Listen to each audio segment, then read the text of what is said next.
So please sit comfortably or as you wish. And I want to point out that Kirk is not sitting here by accident. A mistake. Most of you know. One continuous mistake. Really. As most of you know, around this time last year, I think it was, I invited you to become an apprentice teacher. Yeah, a little longer than that, but yeah. When was it? I don't remember. Some kalpa. And so Kirk very generously agreed to also come as Tanto so that you could learn something of what the Tanto role brings to the power of Sesshin. It was, in a sense, the missing piece, which it doesn't have to be missing any longer. So what we decided, or at least what I decided we would do today, was to both take up a particular case and just to see a couple of takes, if you like, on one case. And the case is from Entangling Vines, this collection, which is a classic collection of, I think, hundreds, more than 100. Well, truly more than 100 koans that largely have not been collected in other of the traditional, I suppose, primary collections of records of discourse. When I say records of discourse, of course, these are records more of conversations, of live encounters, as I said yesterday.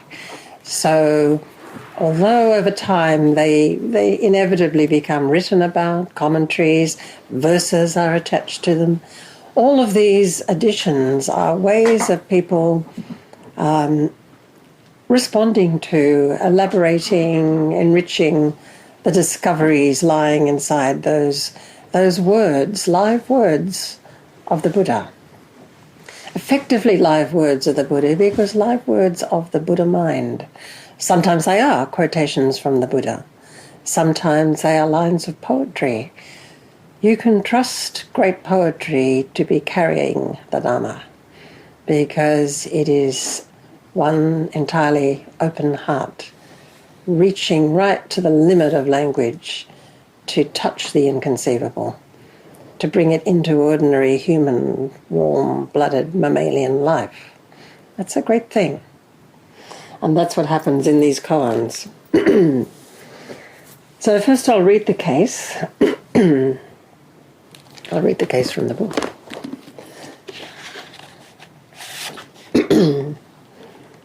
A monk asked Xinghua, "What should one do when things come from every direction?"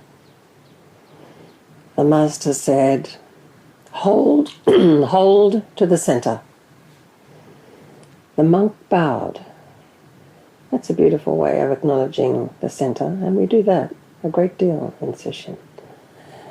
The master then said, "Yesterday, as I was on my way to a dinner in the village, I was caught in a sudden storm with heavy rain and violent wind, so I headed for an old shrine and found shelter."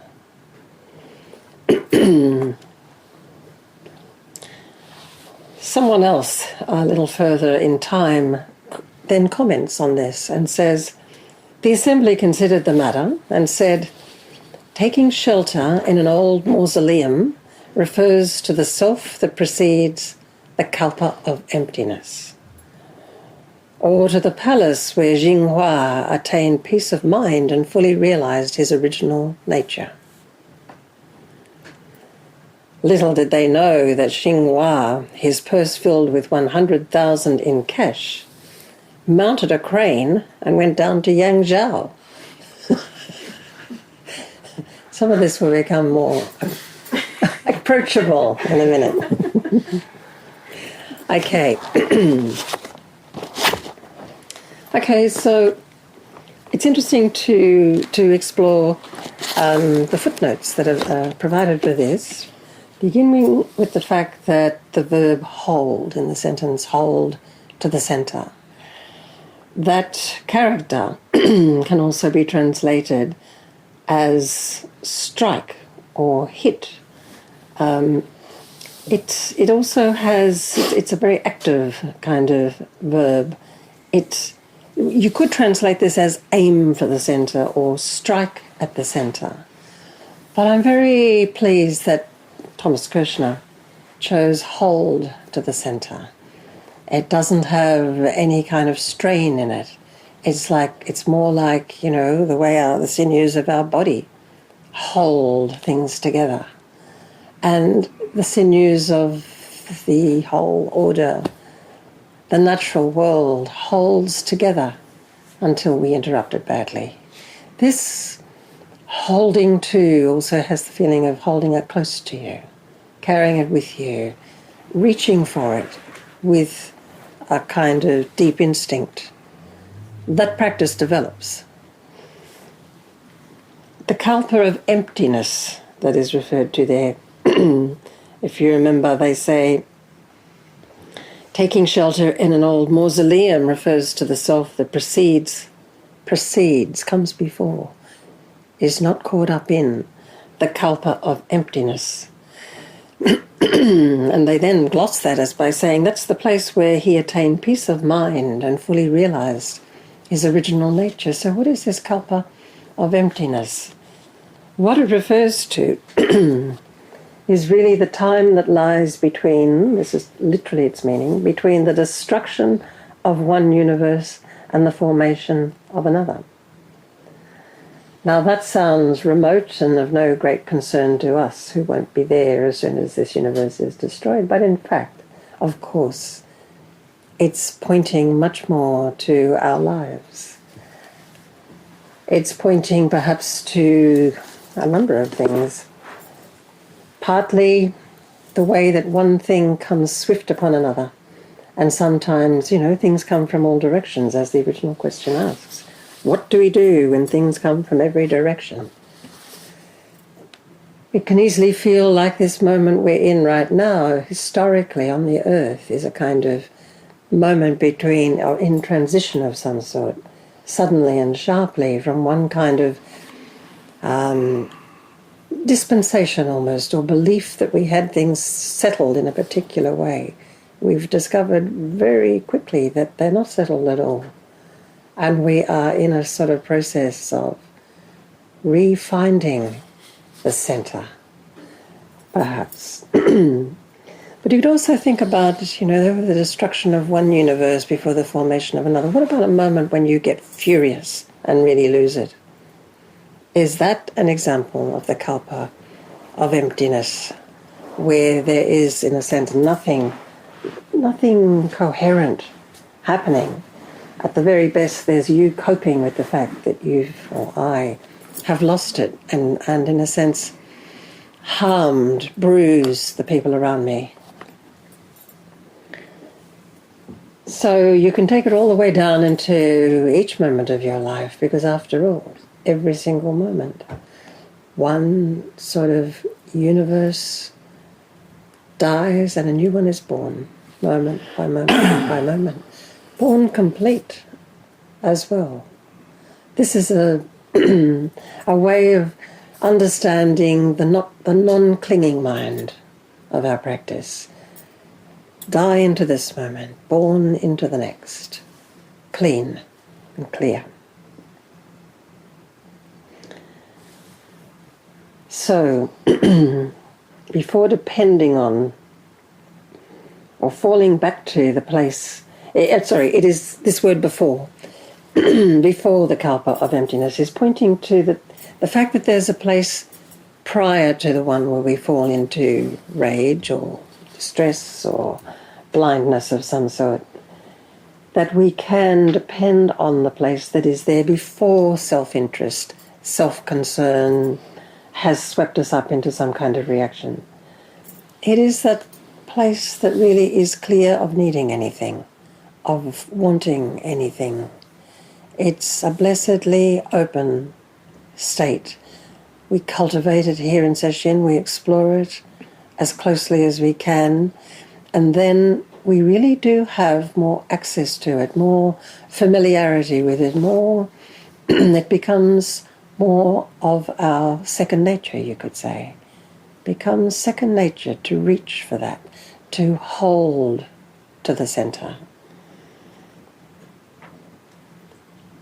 And then you take up whatever needs to be done with more empty hands. Let me go to the footnote about going down to Yangzhou. I'll read it to you because it's kind of fun. The implication of going down to Yangzhou is not entirely clear, as it was also to everyone here. Not entirely clear. The city of Yangzhou had a well-known pleasure quarter. Morohashi, however, mentions an old tale that may provide relevant background information.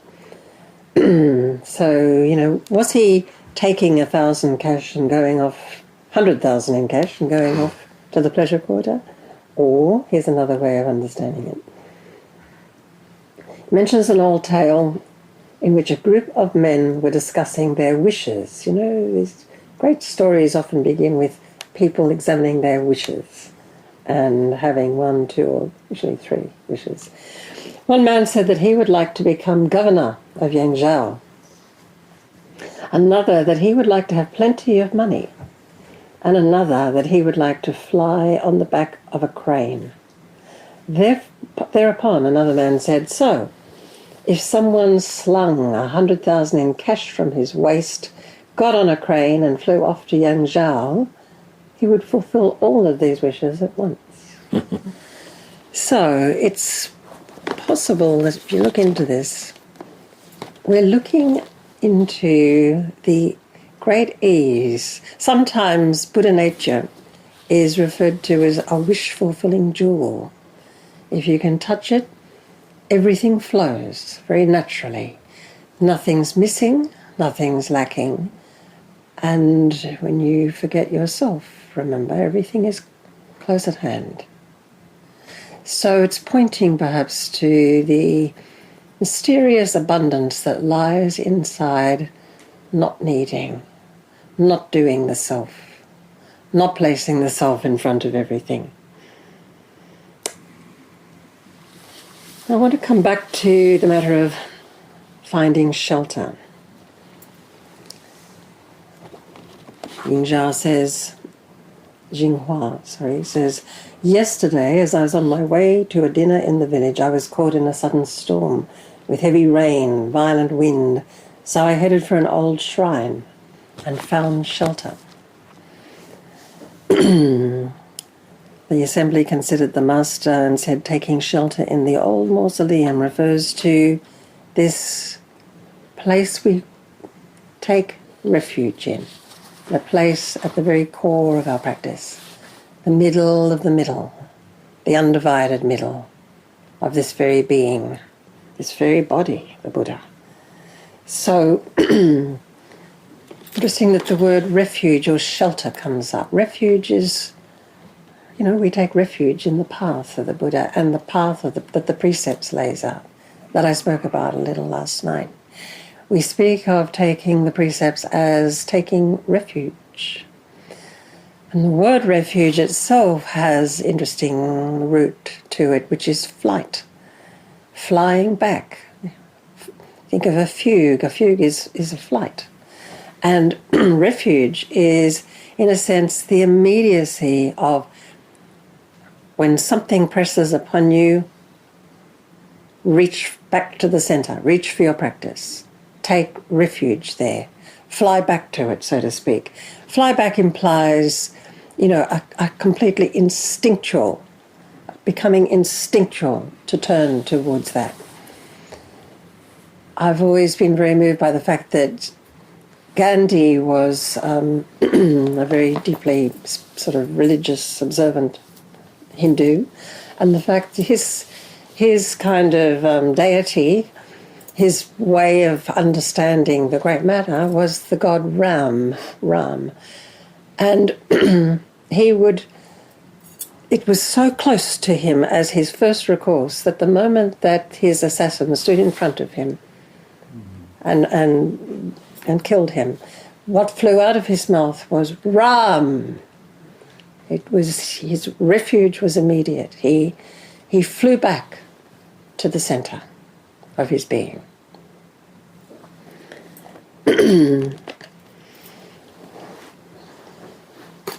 There's an interesting story that that echoes this one a little. A beautiful one that I don't have a copy of it with me, but I can recount it to you. It involves an old hermit, a very kind of modest but deeply admired old hermit who turned up one day at a time of heavy snow. The snow started to thicken and really, pile up on the ground, and he came into through the gates of the monastery, and they said, "Come on in."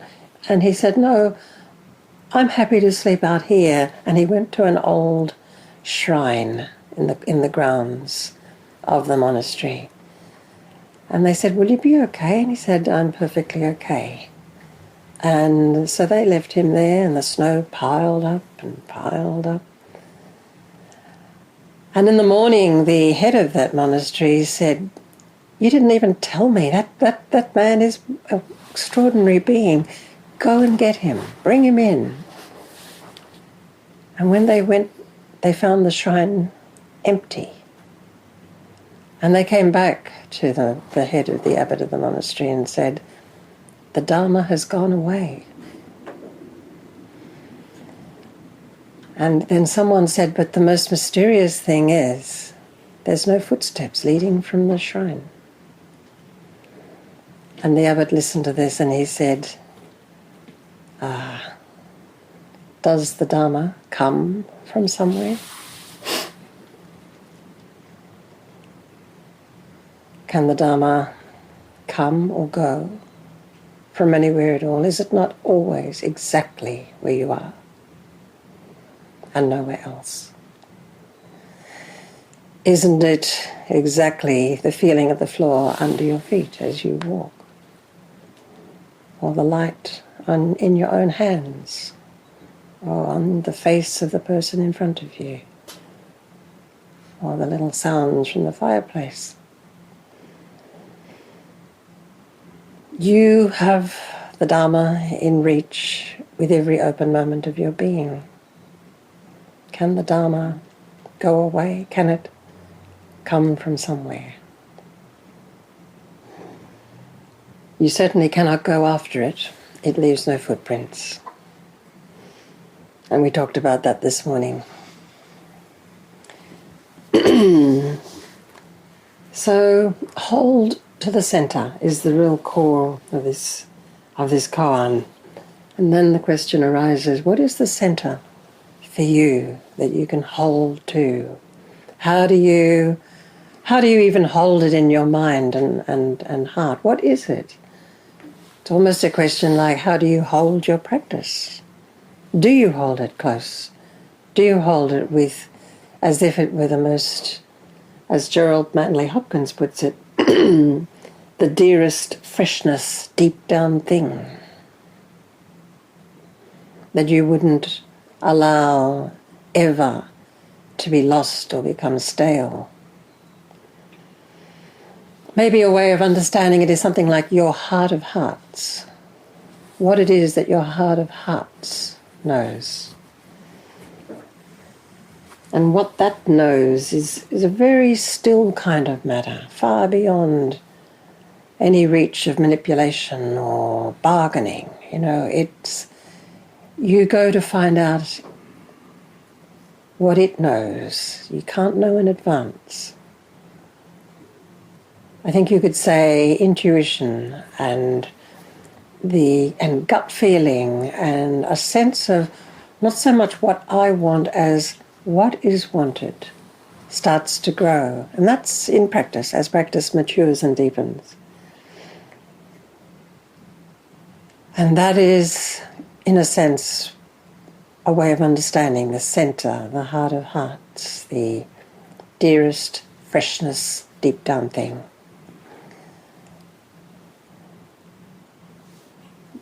access to it grows with practice. It grows through the kind of welcome, openness, not knowingness. It doesn't really prosper with that subtle alienation that's involved, that comes into play when you think you are pursuing something. You can't pursue the Dharma. It's here, now. Your self-nature is already utterly you. You can't go after it.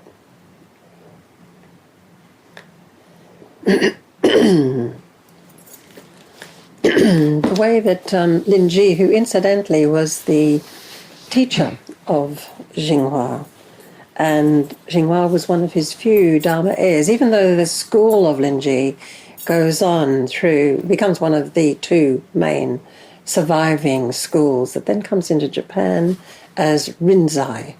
That's Rinzai Zen. That's Linji in Japanese. Please do not ask me to explain how Linji becomes Rinzai, but it does. The way that Linji put this question of how we gain deeper familiarity with this mysterious center of our being, the middle of the middle, he offers it with these words, and really he's describing what's often called the three treasures or jewels of practice, which we probably know as great doubt, great faith, and great persistence or stickability.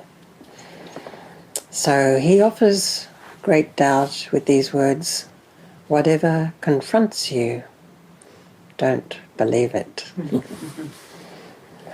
He then offers great faith, and great doubt and great faith are utterly intimate with each other, just as welcome and not knowing are so involved with each other.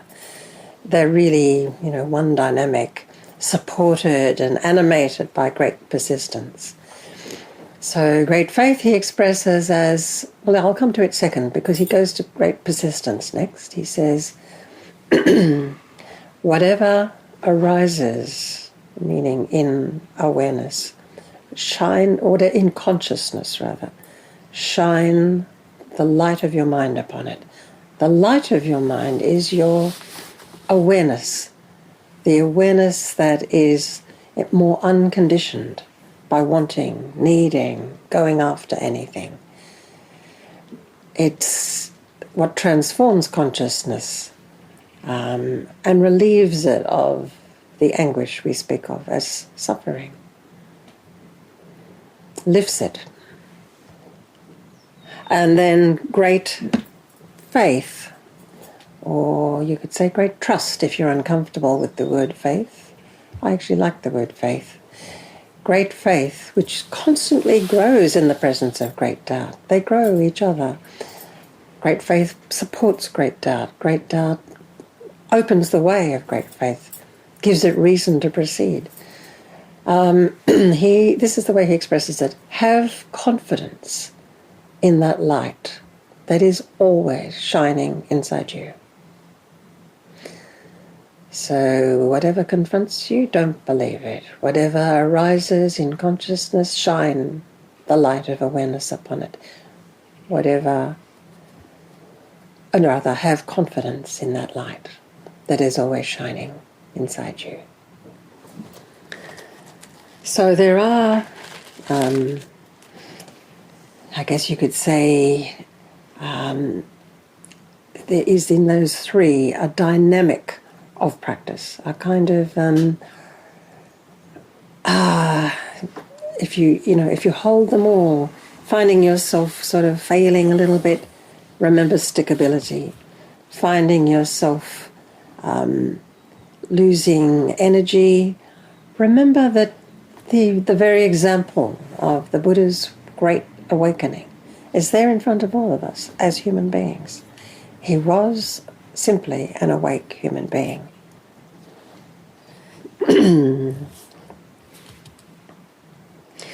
So just to round off, I'd say this, that we do seem to be living in a time that's very disjointed, The kalpa of emptiness does seem to be somewhat where we are.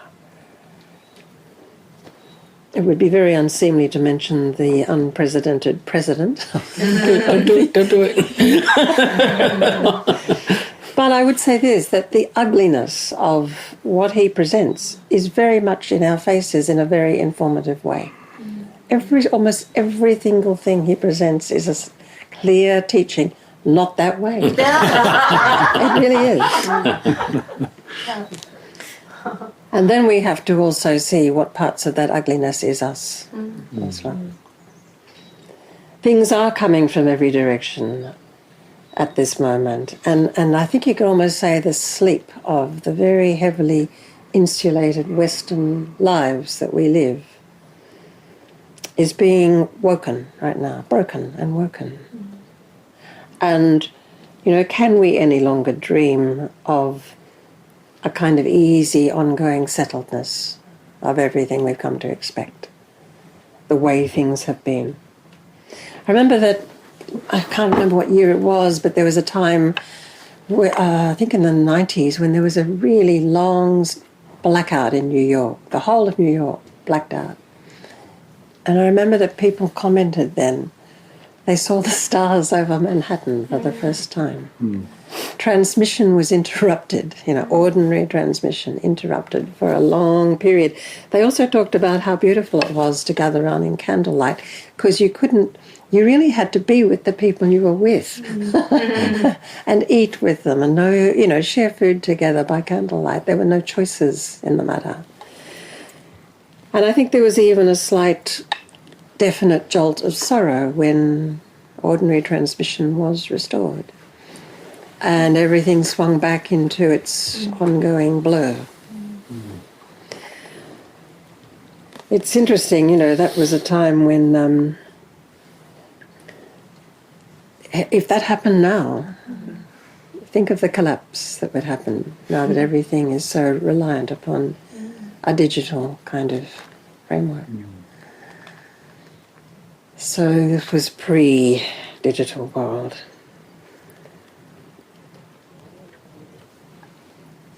Our practice really is, in a way, the deliberate interruption of regular transmission.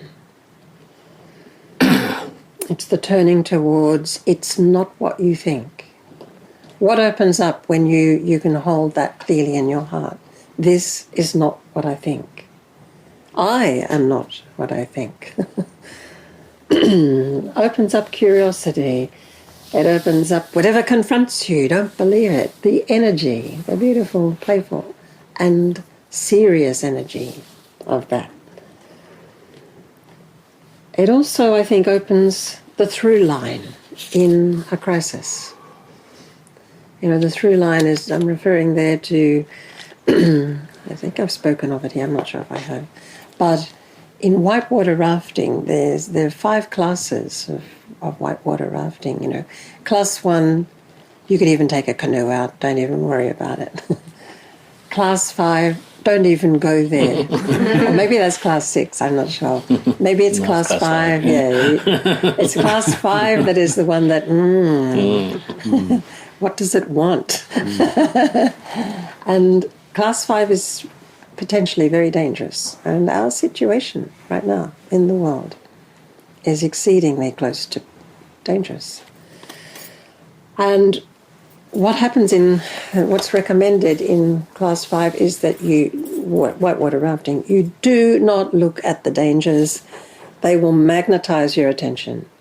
You have to look not so much at that's terrible, that's terrible, that's terrible, that will kill me.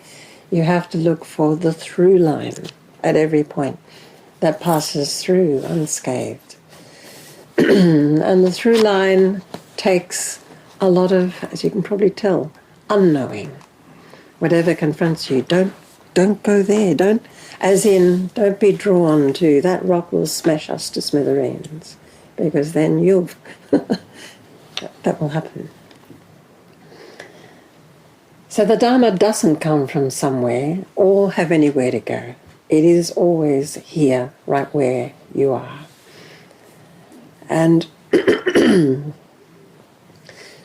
it's also not something to wait to happen. This holding to and access to the great matter that we're here to offer our love, respect and gratitude is in fact here, present with us in tiny moments. If you can manage one moment that is free of, truly free and clear of greed, hatred or ignorance, that is an awake moment. That is one awake moment, and it has boundless room inside it to move. And of course, if you can manage one moment of wisdom, then why not another and another? In a sense, you already have your land legs in wisdom. You know how to walk there. So the old shrine is very big because it is always right where you are. And when you can manage one moment of wisdom, you are holding to the center.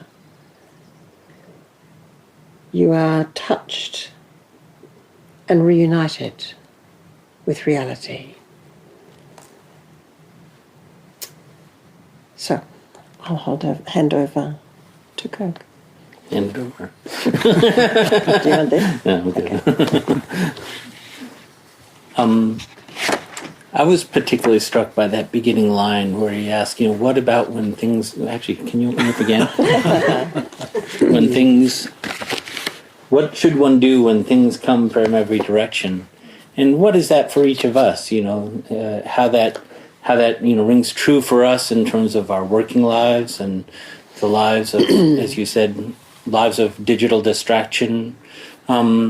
Times when busyness, asking people, how are you doing? Oh, I'm so busy in workplaces, I'm very busy right now. That we're often caught up in this swirliness of things. And this koan suggests that there is a way through that what is keeping us in that sense of being swirled, in that sense of things coming at us from multiple directions, is something that we are a part of. I'm thinking of this particularly, you were mentioning society. This koan happened around 800 or 900 current era, at the end of the Tang Dynasty, which we often tend to think of as, beautiful landscapes and monks and cranes, and but it was a devastating time. See if you recognize some of this, that there was a time at the beginning of the Tang Dynasty when there was this flourishing of great cultures coming together and great works of art being made and so forth. But as the Tang Dynasty went on, the people who had been holding the peace, the hired armies, decided, hey, we have a great army here. We're going to take over the kingdom. So there was this terrible civil war. And during that 75-year period, I believe it was, about 3/5 of the people in China died of either in the battles, being conscripted into the armies, or with all the men being conscripted. Not that women can't farm as well, but a lot of the farms lying fallow and starvation, disease. It was a terrible time. And so this idea of things coming at us from multiple directions can have a number of different levels and a number of different ways we might feel and resonate with that for ourselves, including where we are as a society. And I think that that's important because one of the things that we celebrate about our Zen tradition that largely arose in this time, the golden age of Zen was during this Tang Dynasty, was that it was not so much trying to find freedom from troubles, find freedom from the many things that are coming at from many directions, but to find freedom in the midst of it. And so hold to that center has a particular resonance in that context of what we are looking at from this koan as what was happening there. And I was reminded too of you'll probably know this poem better than me, but in 1917 I think it was, Yeats wrote this poem. You can probably, the falconer widens his gyre. What rough space. Yeah, that's the end, yeah. But in the middle he has this line, things fall apart. Things fall apart, the center does does not hold. Yeah. And similarly, he'd seen the horror and ravages of Europe during World War I. So we have this sense of spinning out of control, of chaos. And this koan, rather radically, for me at least, suggests there is some part in the center, as Susan suggested, which is neither coming nor going.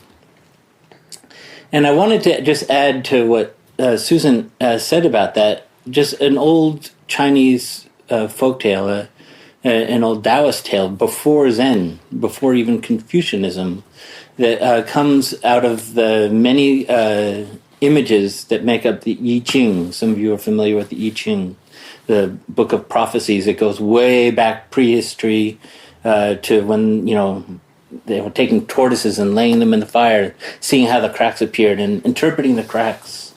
We're able to develop certain trends and principles of how the world happens. And so this comes out of that old tradition. But the story goes is that there are two brothers. One is called the new ruler, the new king, but we don't have to have the gender. The new king. And the new king was tasked with making things run right. He lives in the city. He makes sure the taxes are paid and they're used efficiently. The roads are clean. Traffic is and discipline is maintained. Almost a definition of corporate efficiency right there. And so that's one of the brothers. His job is to make sure that things move smoothly. I love that this is part of the story in a spiritual tradition because, that Chinese tradition of being so practical, this is part of it. The other brother is a wandering sage. His job is to go outside of the city and wander in the Shadowlands, and he has no particular place to go. He has no particular thing that he's tasked with doing except to look out for the Lady of Fates. And I'll tell you about her in a second, but these two brothers, they're working together to preserve the kingdom. And when the Lady of Fates arrives, and we don't know when she's going to arrive, we really don't. Car accidents, bee stings, Trump gets elected. Oh, I said it. Whoops. I just asked you not to. All of a sudden, things happen.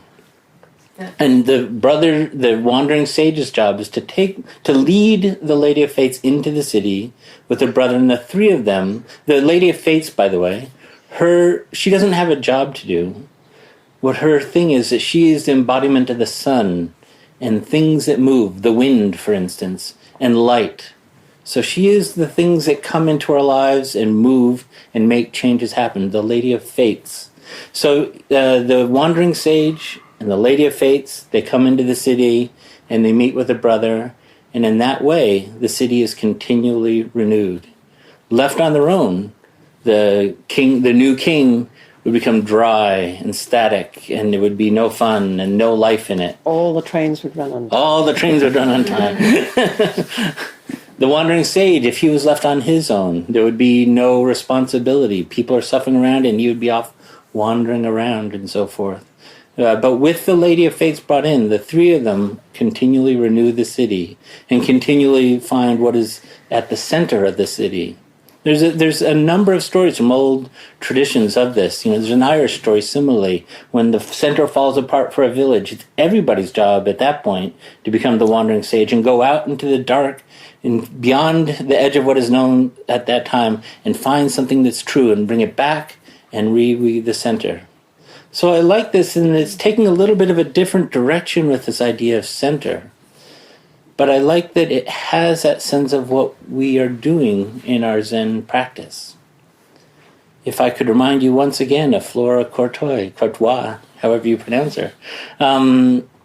What was she, with that woman who was so afflicted, doing? We see her going in and listening at the Shadowlands until the Lady of Fates, the sound of a fire engine, the sound of a cricket, arriving all the time and bringing that in and reweaving who we are moment by moment. And the sense that we as Zen people, it's a tremendous act to use trust or faith to enter into that not knowing. as the wandering sage does, to enter into that state of not knowing when the center does not hold for us, when we think we have found a center and it turns out to have fallen apart. Just like the new ruler, the wandering sage, each of them, if they are left on their own, is not the center. And yet, if they just get stuck, they will maintain that. That's not the center. It's a dynamic flow of always changing, always moving, always becoming that brings vitality and life into our lives. So, our practice, I'd like to suggest the word citizenship comes into it for me, that this is an act of going away from our daily lives to go out into the shadowlands, to go into the darkness, and learn to trust in not knowing, and learn to trust that we will be held up when we let go, and learn to trust that this is a place of life that we can bring back to our lives and with lives of others, so that it becomes, I've forgotten the words you exactly used, but I was thinking about it in terms of musically. In music, you start to hear when things are in tune. You develop your ear, and it jars when it's out of tune. In sitting zazen, we start to feel when we are intimate. We start to feel when we are embodied, that when we are not caught up in chasing after one thing after another in our thoughts. And once we can feel that as an embodied sense of what it feels like, when we're out of that, we notice. And so this ability to hold ourselves in the center of the center where there is no center, that's how we know it is the center. When we can feel that we are in that sense of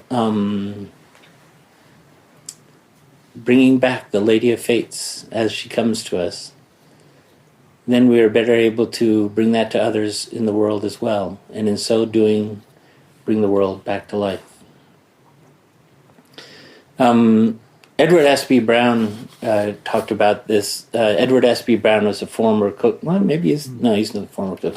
At one of Suzuki Roshi's temples in Tassajara back in San Francisco. And he went on to become a well-known cook, and his bread book is great. It is. And he said, there's this tyranny of recipes, he said. There's this tyranny of perfection. People come and they want all of their buns to look like McDonald's buns, or to be perfect every time, like Bisquick or something like that. You don't have Bisquick, but it's a pre-made dough. Yeah. You don't want it. We want that consistency of perfection, but he said that's not what cooking is. Really making bread is about forgoing the recipe. And I actually have a quote here he quotes Suzuki Roshi. Zen is feeling your way along in the dark. You might think it would be better to have more light, to know where you are going, and to get there in a hurry. But Zen is feeling your way in the dark, fingers and toes extended, making sure that you don't step on a toy on the floor in the hallway or something like that. Every sense alive. And then you're careful and sensitive to what is happening. This is a sense of what it is to live in the center, to be alive, to be awake, and to be accepting that we are on the dark in such times, forgoing the recipe in order to see what is really happening. Those of you who are parents may recognize this. This is a lot of what raising children is like. I've told this story before, but I can't resist again. I have 3 children. My eldest daughter is very accomplished, very smart, 20-year-old, smarter than me. Goes without saying. And we were all traveling. And as usual, because, my wife and I were the parents, we're leading the children through the airport, and wrong place, wrong hallway, everything like that. So Abby, after a while, just snatches our passports away from us. I'll take care of it. And she shows us the right way to go and gets us through the gate. And afterwards, she came to me, and she was actually kind of really upset. She goes, I always thought you guys knew what you were doing. I just figured you're parents, you've studied this, and I can see you're just making it up as you go along. Yep. And that's what it is sometimes. We have to allow ourselves to be messy and to feel our way through and finding a way, fingers and toes expended, through the dark. And that's the way we find our center.